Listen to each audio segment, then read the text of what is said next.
Definitely. So let's have a big round of applause for our ATPI aces.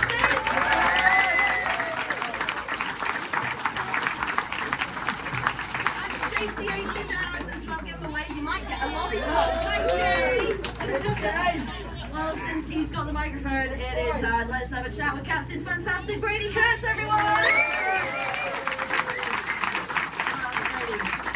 Lots to talk about, lots to catch up on. Obviously, Speedway of Nations a week or so ago, but let's talk about tonight. I mean, that was a crucial heat number 15.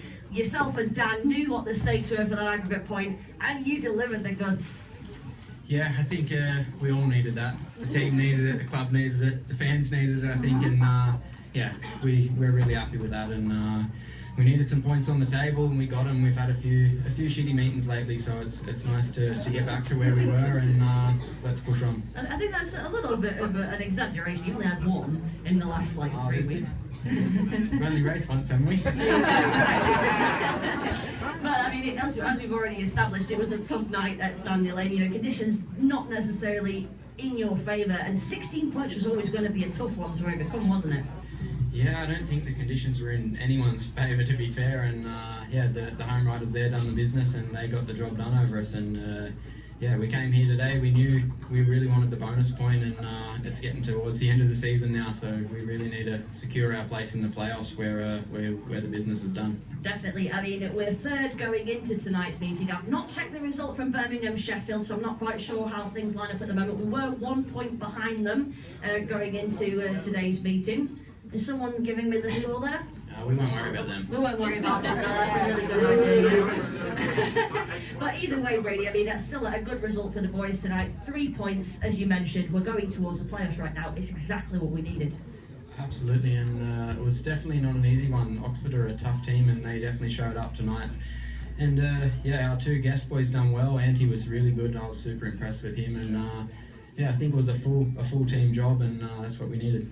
We did indeed. I mean, I've got to touch on Speedway of Nations as well, obviously. It's been a tough few months for yourself, obviously, coming back from the ankle injury. You're looking more and more like the Brady Kurtz we know every single day. Just sum up your Speedway of Nations experience, because I have to say, as much as it was thrilling to see Great Britain win, you know, the heart did go out to the Aussie boys. Yeah, I was super proud to be on Team Australia. Just to be in the squad is cool, and to actually race in the final was something special, and to do well was really good. And I think we can be happy with second. Obviously, GB were great. Congratulations to them. I much prefer Dan on my team, but no, I'm really happy with it. Fantastic. Well, Brady, congrats tonight. Well done for the Speedway Nations. Let's go.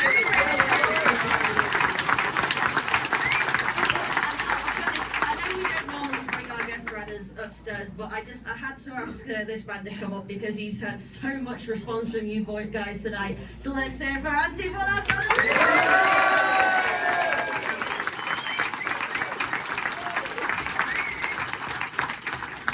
How does that make you feel, having such a response there? Yeah, it feels like I've been here for a longer time. I feel like I already know the fans and they know me, and it's great to hear the shouting and seeing people are happy for you when you win and fighting, and it gives more strength for the next heat. Definitely. I mean, I'm sure it's you came to Mark Lemon's attention through the Speedway of Nations starring for your home country, of course. You do race for Workington in the championship, but certainly making a case for yourselves to go more permanent in the Premiership, maybe dropping some hints to Lemo over there. Obviously, we do have a vacancy at the moment, Mark.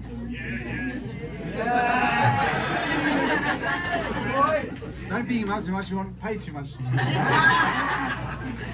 On a serious note, though, Antti, I mean, would it be your ambition to say that you would want more of a permanent spot over in the Premiership? Yeah, of course it would be, and let's get the deal done. Right now.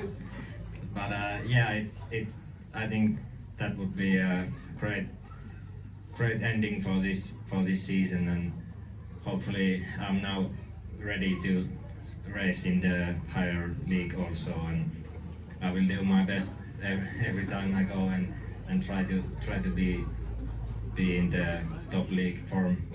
I mean, we did obviously see the level of, I want to say fearlessness almost, because some of the boys that you're rubbing shoulders with out there on the track, certainly some big hitters in the big leagues, but you just looked like it was a case of, well, like, when Dan Bewley first came to our attention all those years ago, and he said to him, "So Dan, how did it feel to beat Freddie Lingman at Cardiff?" And he said, "Don't know, who's that?" It was almost kind of like that sense of, you didn't really, it wasn't a case of like, I don't care, I'm racing against Roy Tungate, I'm just here to race and beat these guys, and that's exactly what you went and did. Yeah, I think I've always needed to prove myself that I can do something, and always bring the results in the right moment, and yeah, I think this was one of those moments, and I wanted to give my best. Absolutely. Well, we really enjoyed your company, folks. Let's hear it for Anthony.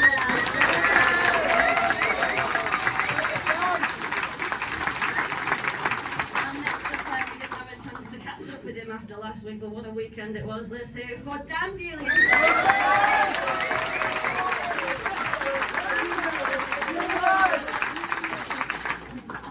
Only fair, we got to catch up on Team GB's exploits in the Speedway of Nations. I mean, you've become world champions here before you, and now Speedway of Nations world champions again on home shell. That must have been such a special moment for you.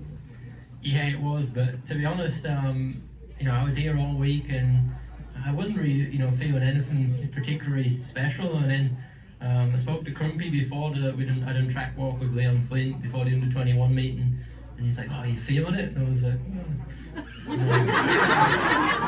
really. I didn't really know what he was talking about. And then Leon went out in his first one, popped out the start, and from that moment on, what a weekend it was. Just, I knew what he was talking about after that. So it was just from that moment, from Leon's first start, that got me in the mood, and just all weekend was awesome. So it certainly was. I mean, what a performance for the GB boys as well. It was a little bit difficult to start with, but yourself, I mean, what was it that you changed halfway through that match? Because it was like two different Dan Bewleys, one at the start and one at the finish. You were just absolutely like a rocket on the outside line.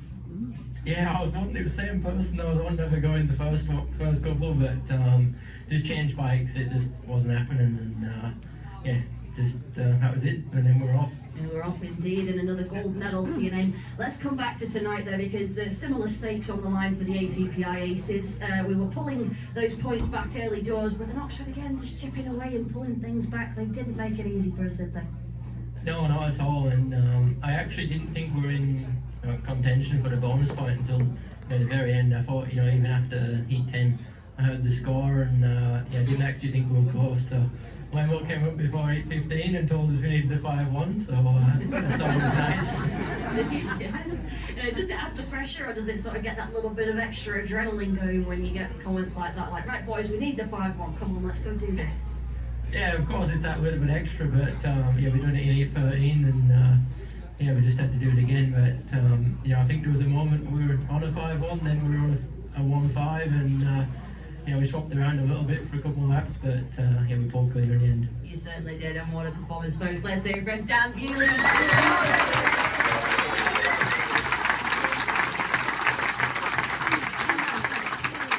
Definitely not least, Mark, I gotta, obviously, like we've done with these guys, it has been quite a few months for yourself, monumental with the efforts to bring Speedway of Nations to Manchester. Have you had a chance to sort of decompress and get back to normal a little bit this week?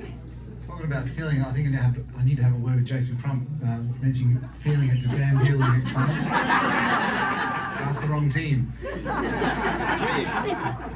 He's British. I thought you said Leon Flint was the problem. No, obviously we look back and reflect on last week's epic journey that took us to get to the Speedway of Nations, from the original discussions with Warner Brothers and the FIM to get to where we were last week, and to endure the Manchester weather, and the track staff doing just an amazing job to actually put the event on and continue the event, to continue without any postponements. And the tremendous riders, I mean, like the world-class riders on this racetrack, man, you saw it all. It was spectacular. I mean, it built up, and just the crescendo with that final. It's pretty hard for me to sort of sit there and say, yeah, great, it was fantastic watching Team GB win, but it was certainly an epic tournament. The best team won at the end of the day, and the patriotic crowd, that was amazing just to hear you guys just get so ecstatic. Fantastic. It was absolutely amazing. Yeah, worth a round of applause, I think. Good one.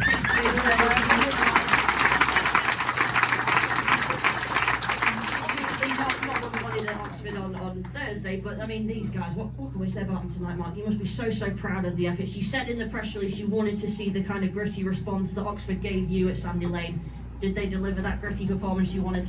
Yeah, they certainly redeemed themselves. It was a heart and a mouth sort of stuff in that heat 15. I was hoping Brady was going to do a Yankovic, and he used every inch of the track when he probably didn't need to, but You always do. there's not a spare inch out there. But no, fantastic result. I had the faith in them they could do it. Obviously, it got pretty tight. Losing Jamie in that the first and heat 3, a bit of a nasty spill, and they sort of bounced back and shook that off. Fantastic. Obviously, we had Jake Mulford come and join us in the rising star position after obviously unfortunate, Connor stepping down. But on that side note, I've been speaking to Connor, and like he's sort of in a pretty good place, but he's getting something to help. So we're sort of there to support him behind the scenes as and when he needs it. And unfortunately that's the way it goes sometimes. But brave effort for him to make that decision. But Anti stepping in for the injury of Tate. Done a sterling job, and then hopefully we'll see more of him as well. Hopefully, well, that'll be enough maybe. Well, I'll pick your brains in the week about that one, Mark. Just before we wrap up, obviously, I'm sure people will be really keen to hear about how Tate's doing. It was great to hear he was discharged from hospital, wasn't he, during the week of the Speedway of Nations. He seems to be doing pretty well. Is there any further update we can offer the supporters on how he's doing? Yeah, no, Tate's done remarkably well from where he was, from after that crash and to where he is now. And he was coming out of hospital to watch the Speedway of Nations too, no matter what. So the doctors just realised that we're not going to fight this one because he was going to sneak out. And they eventually signed him off, and he's gone back up to, I think it's Carlisle where he's sort of based, and he's getting regular treatment every other day on sort of his buttocks to heal. But everything's going to heal in time, and he's going to be fit to come back racing again, and hopefully we can put him in some Belle Vue colours for next year. Well, fingers crossed. Well, thanks so much, Mark, for your thoughts. Thanks so much, Scott.